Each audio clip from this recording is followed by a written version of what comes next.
We're here with head women's volleyball coach Korey Schroeder. Korey, hot start, 5 in a row, 4-0 to start WCC conference play. Um, you had a lot of Coug fans over in Seattle with that win at Seattle U, and then that sweep against Gonzaga here on Saturday was great. Just talk about, is the team feeling pretty dialed in right now as they've settled into conference play? Yeah, well, first and foremost, I appreciate you bringing up the crowd in Seattle. Thanks to everybody that came out and supported. We thought that we get a pretty good showing there of Coug fans, and did. Thanks for sticking with us through the first set. That was pretty rough, but then we found our footing and kind of rolled there. So it was nice to have as many fans as we did out there on that side of the state. And for those that don't get to come over to Bowler and watch us play.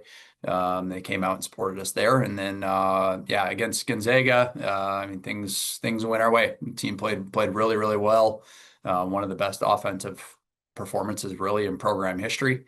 Our passing was really good. We've been talking about don't get aced, and we didn't get aced at all. That's the first time that's happened this year, and we were able to put pretty good service pressure on Gonzaga as well. So, and we have people moving into different roles, which I've talked about, a lot on these, is people have been moving around in different roles, and you just got to accept the role that you're in that moment and do the best that you can. And we did a pretty good job of that last week. So quite a few home games for you guys at the start of WCC play. Now you're going on your first real road swing of the season to LMU and then Pepperdine. How's it going to impact the team not playing in Bowler?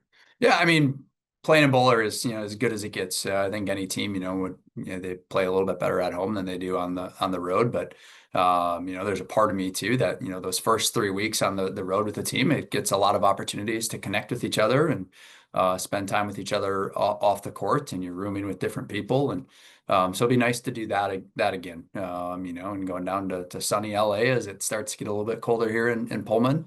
Be nice to go down there and yeah, be able to spend more time with each other off the court. I'm looking forward to that. What's your thought process with substitutions with the outsides? It kind of seemed like Tia and Healy were the go-tos at the beginning of the year, but Molina has stepped up, and more recently Vreeling has stepped up as well. Yeah, I mean, it's really just a personnel decision of each one of them has their own attributes that they bring to the game, and so it depends a little bit on how each of them is doing in that week, that day, a little bit about on the opponent on the other side of the court. And so we talked about at the beginning of the season before we even started practicing of one of our strengths of this team is we do have depth, and we have different hitters that we can go to, and it doesn't have to be one person that goes out and gets 4 kills a set for us. And so it's been really nice to be able to move different people around, and depending on what the team needs in that moment, we've been able to put different pieces in there. So we've seen Vreeling kind of start the past couple games. Is that a trend that's going to continue, or how do you see that playing out? Yeah, we'll see. We'll see what it looks like this weekend. I'll say her serve receive has been really good for us, and she provided a huge spark offensively too. It's probably the best offensive match that she had against Gonzaga of what we've seen. But Melina and Eliana and Mary all offer really unique things out there as well. So she did a great job filling in that role, and just trying to figure out what's best for us going into this weekend. So you were 0-2 last year against both LMU and Pepperdine. What's it going to take to get the win over them this week?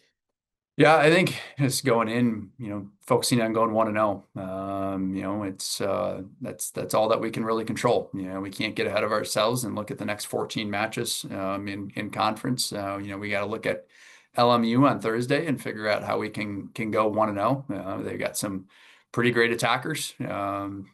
Good ball control team. They've got right side right now that is leveled up a ton from last year and is scoring a lot for them. You don't see very often the right side leading the team in scoring, and she's doing a really good job of that. And they've got good complementary outsides to go along with that. So it comes down to serve and pass pretty much every match. I know it's a boring answer, but if we're able to put service pressure on them, get them out of system, we're able to stay in system, things look pretty good for us. And so then I saw the dance battle that you guys had with Seattle U in that match. Was that Coach Schroeder approved, or what's the story behind it? That was a lot of fun. That was a lot of fun. So we need to bring 5% more fun and joy to everything we do. A reminder that this is a game, and we enjoy playing it. We enjoy being a part of it. So yeah, that was a lot of fun to see them enjoying the moment and making the best of the situation.